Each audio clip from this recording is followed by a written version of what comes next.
Hey everyone, and welcome to Developer Tea. My name is Jonathan Cottrell, and in today's episode, we are talking about Step 6 in the Developer Career Roadmap.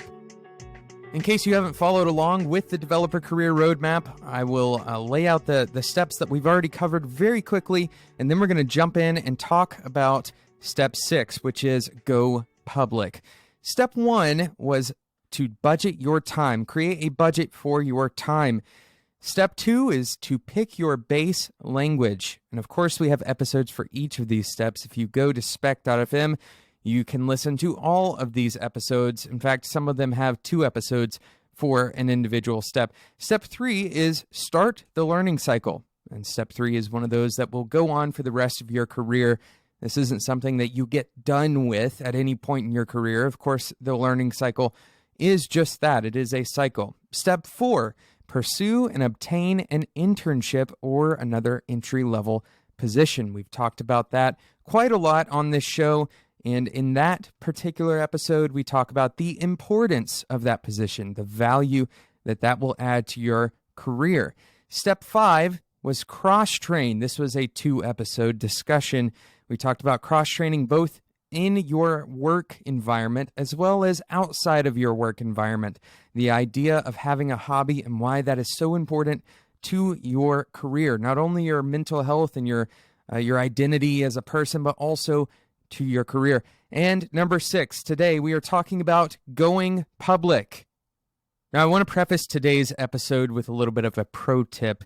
If you are in this stage of your career, especially if you are younger, if you haven't had a different career before this, if this is your first jumping into the market, then I highly recommend you spend some time learning about yourself. Go and take every personality profile test you can find. Take some time to learn about yourself. Ask other people how they perceive you.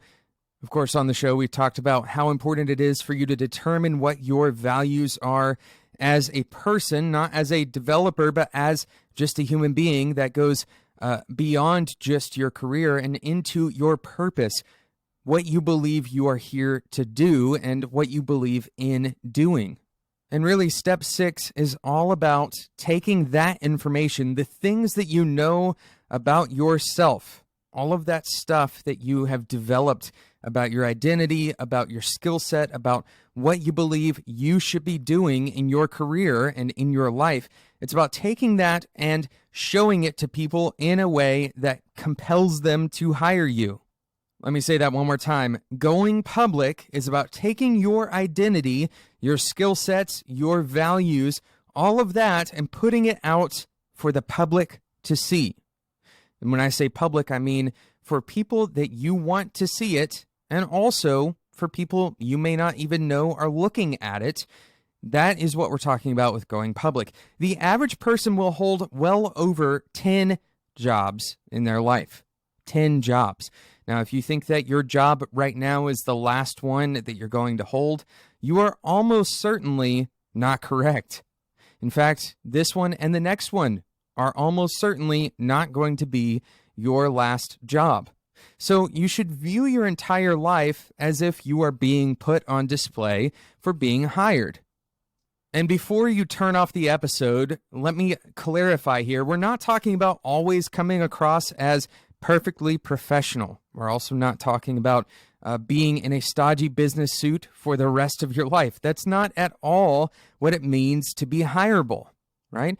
Going public with who you are, with your values and your skill sets, and all the things that make you the person you are and the worker you are, those steps could be hugely beneficial to your future job. It can also be hugely beneficial to your current job, by the way, negotiating raises and that kind of thing.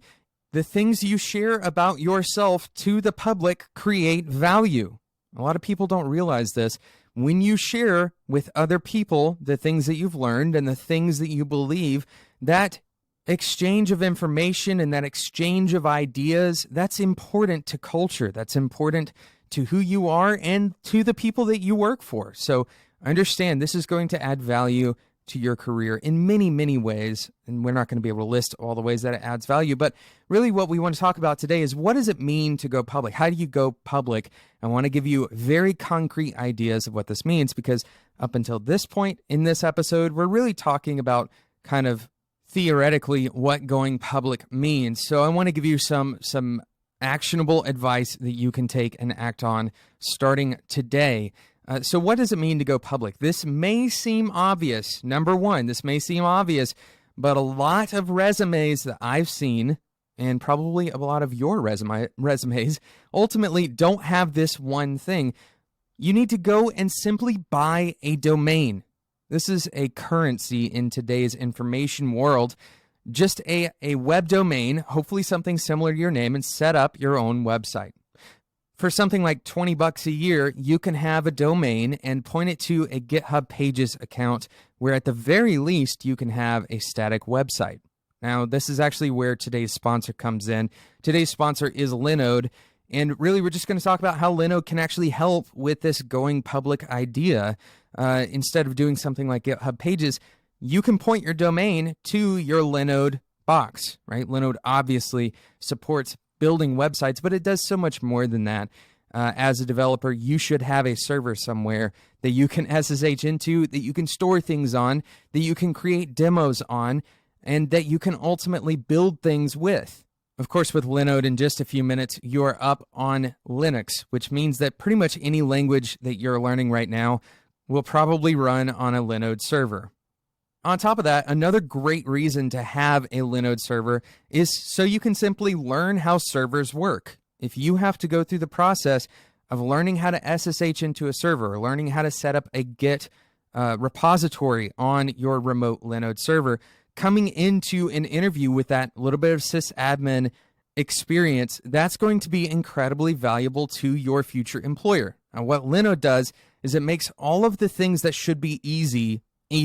You get your box up and running very quickly, and you get root access, and then the rest is really up to you. So going back to our to one of the things that it means to go public, having your own website, setting up your own website on a Linode server, you have all the flexibility in the world to do whatever you want to do with it. You can use PHP or any other language, and you can do all of that for $10 a month. Of course, Developer T listeners, in case you haven't heard this, you get $20 of credit on Linode by going to our special link at spec.fm/Linode.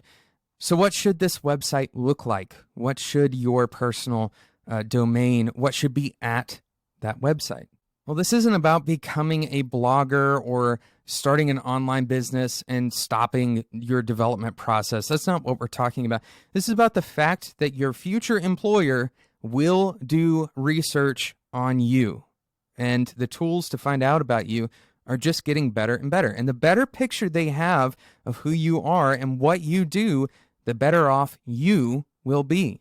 Without a website online, without some kind of way of showing who you are and what you do online, that picture is going to be much fuzzier.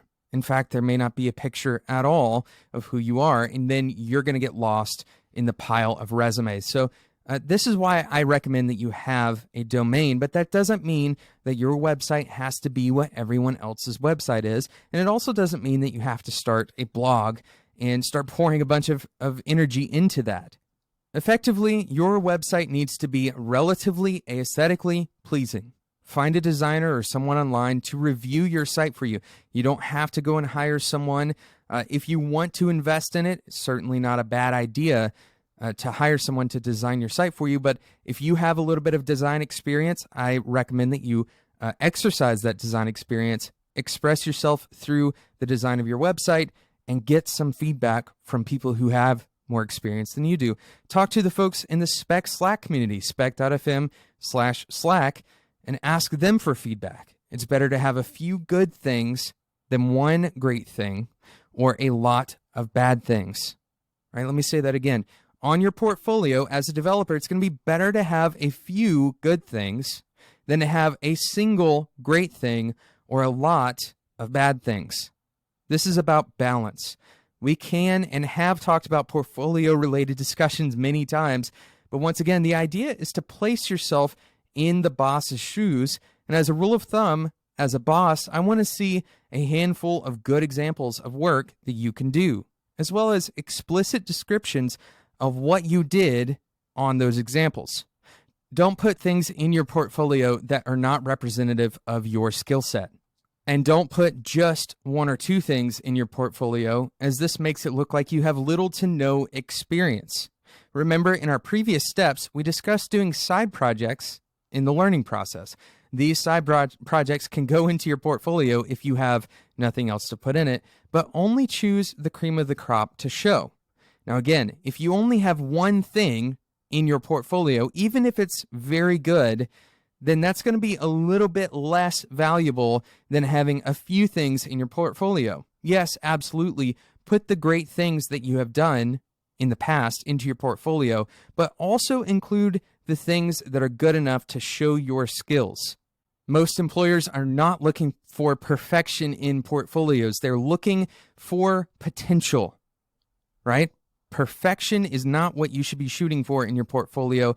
Potential. So that's the first thing you can do to go public. The second thing you can do to go public is make your voice heard.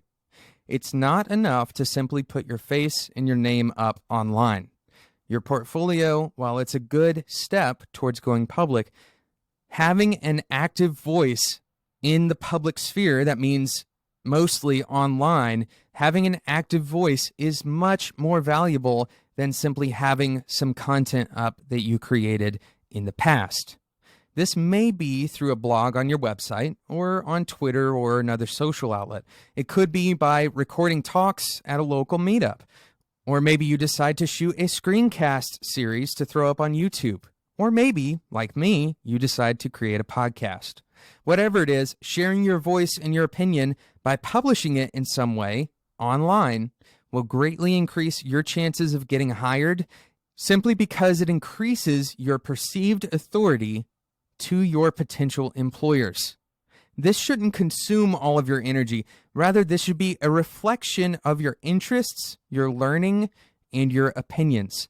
This is something you can take with you no matter where you go.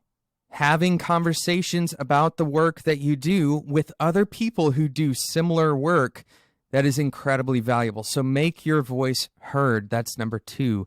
Number 3, take a regular inspection of your digital profile. Take a regular inspection of your digital profile. How often do you look in the mirror? Well, especially if you were going to an interview or you head into work for a day or into a client meeting, you'd probably look in the mirror because you want to make sure you are presentable and your hair isn't doing something weird that day. You need to take a regular look into your digital mirror. What do you see there? If you were to see yourself from someone else's perspective, what do they see? I recommend you take some time to simply Google your own name. You can run by a local coffee shop and use an incognito tab so the search engine can reasonably act like you were a stranger, but Google your own name. Ask other people to investigate you online and figure out what they can find out without giving them any other info except your name and maybe your portfolio, the things that would be on your resume. Really what you're looking for is their initial impressions. You can offer to do the same thing for them because this could be a little bit time consuming. And make sure the person that you get to do this is willing to be 100% honest with you, and they're not afraid to tell you brutal honesty if you need it. Because the reality is a lot of people don't really have a full grasp on what they look like online. There's stuff that they've left online for years. Maybe they've forgotten to take it down. There's profiles online that are not representative of who they are. Or maybe there's some confusing name collisions with other people online that is marring somebody's reputation. There's all of these things that can be happening. And unless you take some time to look yourself up, to Google your own name or ask someone else to explain to you how they perceive you when they first see you online, unless you take that time, then you may never know that this is the thing that is holding you back from getting hired. So some things to consider as you're looking at your digital profile. Number 1, what is your tone? Do you come across as hostile or otherwise difficult to work with? Or Do you come across as pleasant? Does your online presence match your personality? Do you seem lazy, or do you seem like a hard worker? Do you seem like you have balance, or do you come across as a workaholic? These are all things that you can reasonably assume about someone by reading through their last 50 tweets, or going to their Facebook profile and looking through some of the pictures they posted, or looking at their Instagram. And you can be absolutely certain that your future employer will go down these same pathways. Your future employer is going to be interested in what kind of person you are, and the best way they can find out is to look online. So walk those same paths. Walk down the same paths that your future employer may walk down. Pick 3 adjectives and describe your online presence, and then describe what you would like it to be. And if those things don't match up, you can start taking steps towards making them match up. So really the final thing on this is that there is a huge blurred line between your personal life and your professional life when it comes to your public profiles online. And really what that means is that you need to consider how your unofficial activity, meaning the things that you do online that have nothing to do with your job, how that may be reflecting on your professional appearance online. For example, maybe you tweet a lot about politics, but you don't really tweet a lot about anything else. In fact, in real life, you aren't all that interested in politics. It's just something that you engage with on Twitter. This specific thing can be a very divisive subject, and as an employer, regardless of which view you hold on a given political policy, I would see warning signs when a potential employer is heavily vocal about politics.